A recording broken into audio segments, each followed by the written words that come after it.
दोस्तों नमस्कार, स्वागत है आप सभी का। अगर फिर से आई चलते हैं राजस्थान सुबह की ताजा खबरों की ओर, लेकिन उससे पहले अगर आपने अभी तक इस चैनल को सब्सक्राइब नहीं किया तो कर लें, जिससे कि आपको राजस्थान सुबह की ताजा खबर रोजाना मिलती रहे। पहली और बड़ी खबर, हनुमानगढ़ में विभाग ने किसानों को किया अलर्ट। कहा कि पाला अगर पड़ा तो सरसों की फसल को हो सकता है भारी नुकसान। हनुमानगढ़ जिले में ठंड का कहर जारी है और सुबह भी कोहरे के कारण जहां आमजन को परेशानी का सामना करना पड़ा, वहीं कड़ाके की ठंड के कारण विशेषज्ञों ने आने वाले दिनों में ठंड से बचने के लिए छोटे बच्चों और बुजुर्गों को भी इन शहरों में सुबह और शाम के समय खास इंतजाम करने की सलाह दी है। वहीं सहायक निदेशक कृषि विस्तार BR बकोलिया ने कहा कि पाला अगर पड़ा तो सरसों की फसल को काफी नुकसान होगा, साथ ही फसलों की बढ़वार भी प्रभावित होगी। अब राज्य में स्कूल यूनिफॉर्म की सिलाई के लिए अब सभी विद्यार्थियों के खाते में जमा होंगे 200 रुपए। सरकारी स्कूल में पढ़ने वाले विद्यार्थियों के बैंक खातों में जल्द ही 200 रुपए जमा होने जा रहे हैं और ये राशि उन छात्रों की गणवेश की सिलाई के लिए है जिनका कपड़ा पहले ही वितरित किया जा चुका है। सरकार ने प्रदेश के सभी जिलों के लिए 55 करोड़ 10 लाख रुपए स्वीकृत कर दिए हैं। TSP के 6 जिले बांसवाड़ा, डूंगरपुर, प्रतापगढ़, सिरोही और उदयपुर के लिए 7 करोड़ 70 लाख रुपए खर्च किए जाएंगे। 10 साल के बाद राजस्थान में होने जा रहा बड़ा आयोजन। PM मोदी से लेकर उपराष्ट्रपति धनखड़ भी आएंगे। राजस्थान में जल्द ही एक बड़ा आयोजन होने जा रहा और यह आयोजन इतना बड़ा है कि इसमें देश की सभी विधानसभाओं के अध्यक्ष, प्रधानमंत्री मोदी और राष्ट्रपति जगदीप धनखड़ शामिल होंगे। साथ ही राजस्थान के कोटा के मूल निवासी और लोकसभा स्पीकर ओम बिरला भी इस कार्यक्रम में शामिल होंगे। दरअसल यह कार्यक्रम है विधानसभा अध्यक्षों और सचिवों के सम्मेलन का। इस बार इस सम्मेलन की मेजबानी केंद्रीय संसदीय कार्य मंत्रालय और लोकसभा अध्यक्ष ने राजस्थान को दी है।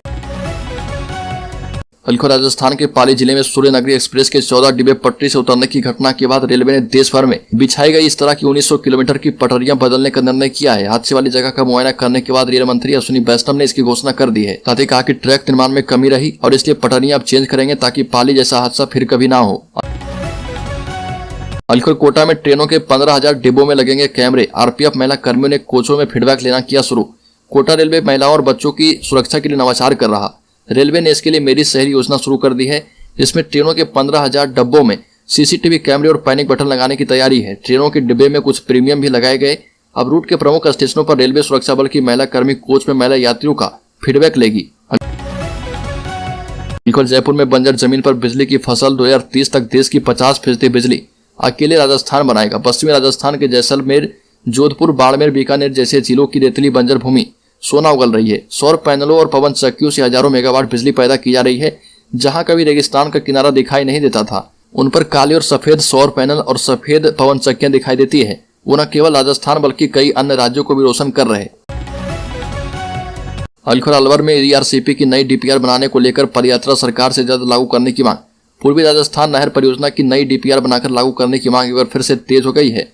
पूर्वी राजस्थान नहर परियोजना संयुक्त मोर्चा राजस्थान की ओर से कस्बे के गणेश पोल से जल क्रांति पदयात्रा निकाली गई और DPR में अलवर जिले के ऐतिहासिक बांध, जिनको सरकार ने आपसी झगड़े के चलते छोड़ दिया है, उन्हें आवश्यक रूप से जोड़ने की मांग की। कन्हैयालाल हत्याकांड के 9 आरोपी NIA कोर्ट में पेश किए गए। 10 जनवरी को आदेश सुनाएगी अदालत। उदयपुर में सर तन से जुड़ा के नारे लगाते हुए कन्हैयालाल टेलर का सर कलम करने वाले आरोपियों की जयपुर के NIA कोर्ट में कड़ी सुरक्षा के बीच पेशी हुई। इस दौरान कोर्ट परिसर पुलिस छावनी में तब्दील नजर आया। NIA कोर्ट ने सभी आरोपियों की 10 जनवरी तक न्यायिक अभिरक्षा अवधि बढ़ाने के आदेश दिए हैं। राजस्थान में बन सकते हैं 6 नए जिले। 14 साल से नए डिस्ट्रिक्ट बनने का इंतजार। 23 जनवरी को बजट सत्र की घोषणा के साथ ही राजस्थान में नए जिले बनाए जाने की चर्चा ने फिर से जोर पकड़ लिया है। प्रदेश में इस समय 33 जिले हैं। यहाँ पर आखिरी जिला प्रतापगढ़ 2008 में वसुंधरा सरकार के समय बना था। राजस्थान में नए जिलों के बीच पिछले लंबे समय से सांभर को जिला बनाने की मांग की जा रही है। इसको लेकर पूर्व में भी कई आंदोलन हो चुके हैं।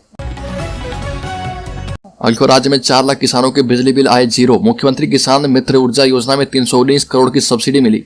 किसानों को राहत देने के लिए शुरू की गई मुख्यमंत्री किसान मित्र ऊर्जा योजना के तहत अक्टूबर एवं नवंबर माह की बिलिंग में अजमेर डिस्कॉम क्षेत्र के 3,97,000 किसानों के बिजली बिल शून्य आए। राज्य सरकार ने अजमेर डिस्कॉम के क्षेत्राधीन किसानों को इस वित्तीय वर्ष में अभी तक कुल 318 करोड़ रुपए की सब्सिडी दी है। राजस्थान के किसानों को अब डायरेक्ट मिलेगी कुट्टी मशीन। 8,000 रुपए की सब्सिडी का मिलेगा लाभ। चित्तौड़गढ़ डेयरी के किसानों को बाहर से महंगी कुट्टी मशीनें खरीदने की जरूरत नहीं है। सरस डेयरी अब 8,000 रुपए की सब्सिडी के साथ मशीन डायरेक्ट किसानों को दे रही है और इससे किसानों और डेयरी के बीच पारदर्शिता बनी रहेगी।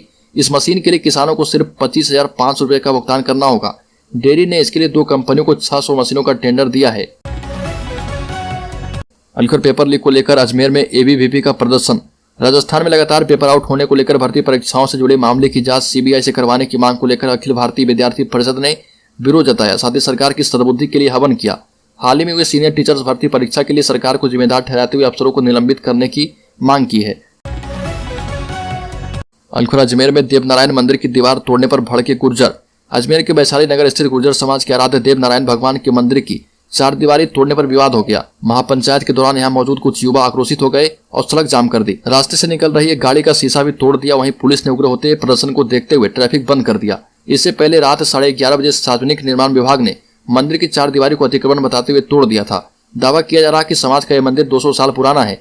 रात को जैसे ही यह सूचना समाज के लोगों को मिली तो बड़ी संख्या में लोग यहाँ पर जमा हो गए। राजस्थान में 17 दिन में 128 विधानसभा क्षेत्रों में बीजेपी की सभाएं। राजस्थान में बीजेपी की जनाक्रोश सभाएं अगले 10 दिन तक और भी चल सकती है। कांग्रेस सरकार के 4 साल के विरोध में बीजेपी ने पिछले महीने जनाक्रोश आंदोलन लॉन्च किया था। इस आंदोलन में पूरे प्रदेश के सभी 200 विधानसभा क्षेत्रों में जनाक्रोश रथ यात्रा निकालने के बाद बीजेपी ने सभी विधानसभा क्षेत्रों में जनाक्रोश सभाएं की है।